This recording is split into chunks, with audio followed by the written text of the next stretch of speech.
We're looking for both ideas and solutions. We're looking for technical and non-technical solutions. So again, just like we did with the first one, anyone who has anything to say about cognitive warfare and has any opinions, we would welcome an application for that.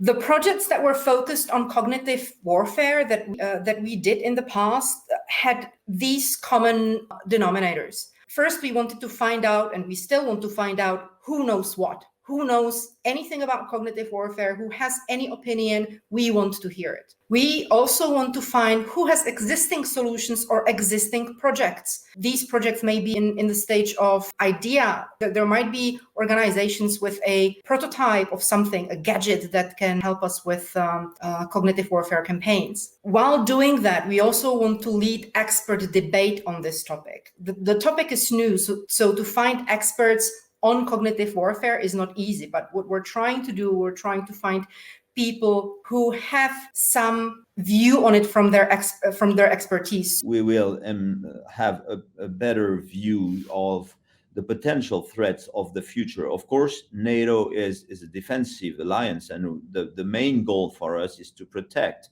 from our adversaries' strategies to harm our brain and harm our decision-making processes. But I guess what is the future is including into the cognitive warfare the NBIC technology so that we can face and respond to that major threat that the cognitive warfare represents. Within NATO, there is no commonly agreed definition of a domain of operation. So I tried to define what would be a domain of operation, and I eventually came up to that conclusion that a domain of operation might be defined as the sphere of interest and influence in which activities, functions, and operations are undertaken to accomplish missions and exercise control over an opponent in order to achieve desired effect. And so some caveats before I get started. The time frame I'm discussing is 2035 to 2050. And as I talk about the future, I'm not talking about a single solution here.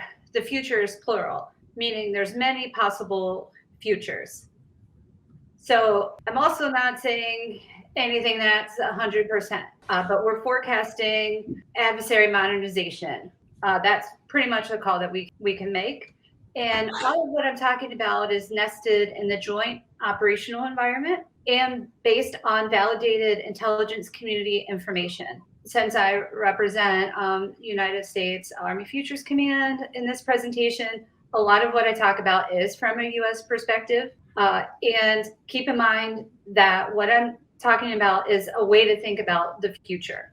Mad Scientist is an Army initiative exploring the operational environment through collaboration with academia, industry, and government. And Mad Scientist connects the intellect of the nation to the Army and serves as an on-ramp for academia, industry, and other parts of government to share their ideas and innovation. Our mission is to provide solutions helping intelligence, investigation, and security analysts to create the models of reality which can be used by decision makers to achieve goals, to solve a problem, or to get a competitive advantage. It is in fact a fight for decision makers' attention and a fight with their mindsets. It's hacking their minds. The main purpose of the TOVET platform is to support the decision-making process. The decision-making process is about asking the questions, analyzing data, and finding answers to the questions. The hybrid data fusion. It's the way how to unify multi-source data, data search and analysis. We are using rules and dictionaries for recognition of entities in text, and we are using artificial intelligence. In fact, it's not artificial intelligence, but machine learning for recognition of entities in text and multimedia. Using these features, we are able to extract from available data some value which we can then use in process of analysis. We've been looking at the question of what is cognitive warfare. and how can we address it and find solutions to it. This field we see at the center cognitive warfare, which we see as a new domain of warfare, the sixth, as the mind is targeted by adversaries changing thought and action. This involves disinformation and misinformation, but we are very clear that this is not solely what cognitive warfare is not just fake news, but it can be a technique employed within cognitive warfare. In our modern society, we have uncovered some cognitive weaknesses as a result of extensive social media use and digital interconnectivity that many times we're not even aware of. So we see that in bubbling as we join bubbles on social media that agree with our beliefs and our preconceptions, but then we're not exposed to dissenting opinions, kind of like an echo chamber. We see confirmation bias as we agree with things that we already want to agree with, and we look out information sources that will agree with us.